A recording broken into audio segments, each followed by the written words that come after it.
Hey, so this is my deconversion story. It's somewhat hard for me to pinpoint when and how exactly I became an atheist, because there was no sudden epiphany moment for me or any specific realization in which I was confronted with the fact that there probably is no God. It was much more of a process and a gradual one at that. But there was a time in which I was your typical fundamentalist Christian, with all the beliefs that entails, except for hell, because I never really bought into hell. But anyway, my deconversion, the beginning of it anyway, can probably be traced back to preterism. For those of you who don't know, most fundamentalist Christians are futurists. They believe that Revelation is a book full of prophecies that point to some future time, a future that they generally think they're going to see.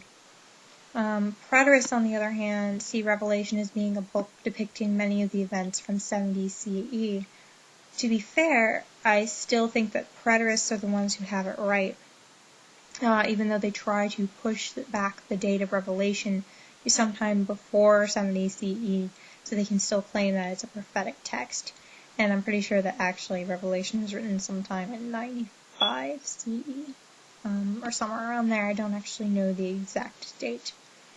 In any case, preterism was the first step in my deconversion, because when I was first introduced to the idea, not only did I realize just how much more sense it made when applied to Revelation, I was shocked that people today are interpreting the Bible according to a belief that is relatively new and not actually found within the text.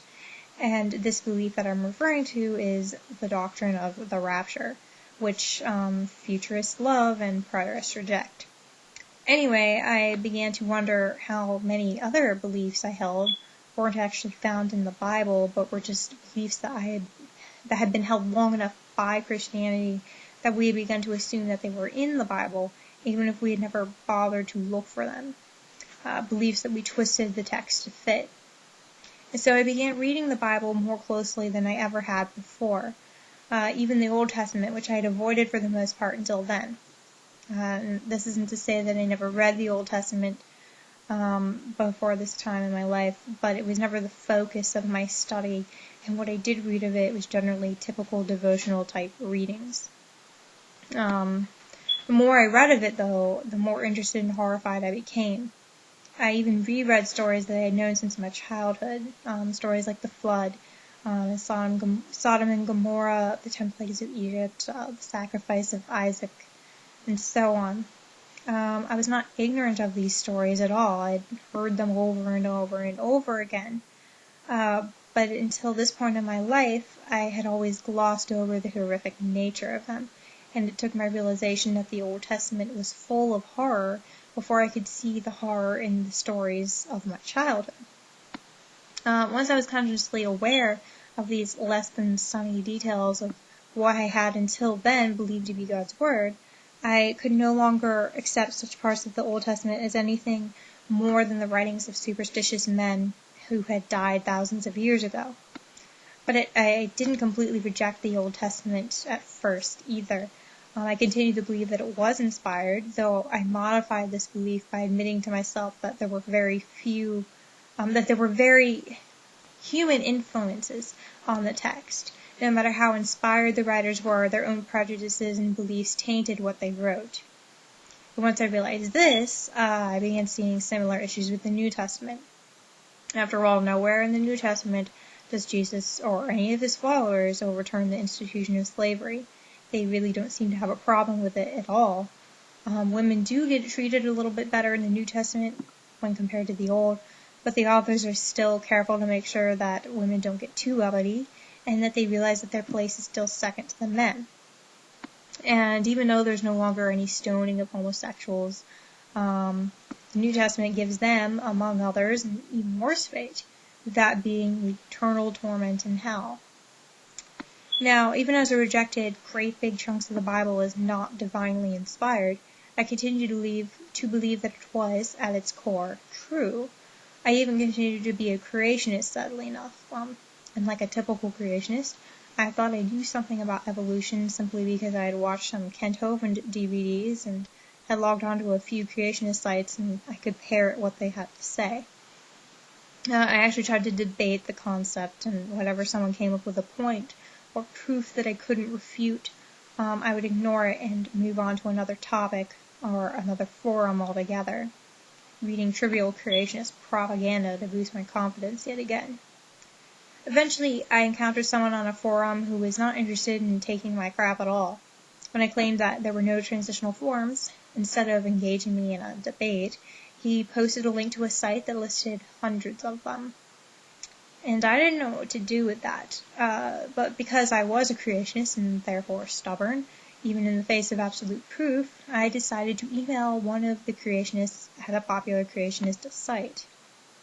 I don't really remember which one it was, but in my email, I asked him about this list, providing a link. What I was basically asking for, of course, was for him to explain away the proof for me. Because I literally felt ill when I thought of that long, long list of transitional forms. But because this list didn't include human ancestors, I told him that I wasn't worried about that I had, or so I thought, a working knowledge of how such fossils were actually hoaxes. Yeah, I know. But anyway, this creationist did email me back, and much to my horror, he ignored my question, and instead the whole message was a spiel about human evolution and the supposed hoaxes surrounding the documentation of it. I tried to email him again and re-ask my question, and he never responded. And this is when I first realized that creationism was not the obvious and common sense stance on the universe I had been raised to think it was. The fact that he avoided the question I presented inspired me to research evolution, actually and truly research it for the first time in my life. And I was shocked at the amount of evidence that creationists simply brush under the rug. And I was horrified to see how creationists, including me, had misrepresented and what it is that evolution states and proposes, And so I became an evolutionist, and I lost another chunk of what little respect I had left for the Bible. So as I became more and more disillusioned with the Bible, I also became more disillusioned with the religion itself. I know there are Christians out there who continue to believe in Jesus and all his teachings, who continue to believe that there is a God, and yet they don't buy into biblical inerrancy. But for me, my belief in a God was fueled by my religion. And my religion was fueled by my belief that the Bible was true. My conviction and certainty that there was a God was tied to my conviction and certainty that my religion was the correct one. The Christian religion was, essentially, the only proof for a God that I had. Therefore, the more unsure I became about the Bible and Christianity, the more agnostic I became about the existence of a God. Eventually, I came to a point that I was only calling myself a theist, pretending to be religious and Christian, while in all practical terms I had stopped believing and was looking at the world as a place that existed without a God running it, a place that didn't need a God to run it. So it was in October of last year when I finally admitted to both myself and my family that I no longer believed. My parents reacted very strongly to my admission. My father pretty much stopped talking to me for a while, though in his defense, we were already clashing over other issues at the time. My mother went through a depressed phase, and I found that much more comfortable than my father's anger. But now it seems that they've pretty much accepted it, and I'm definitely happy with my decision and realization. But anyway, that's pretty much it.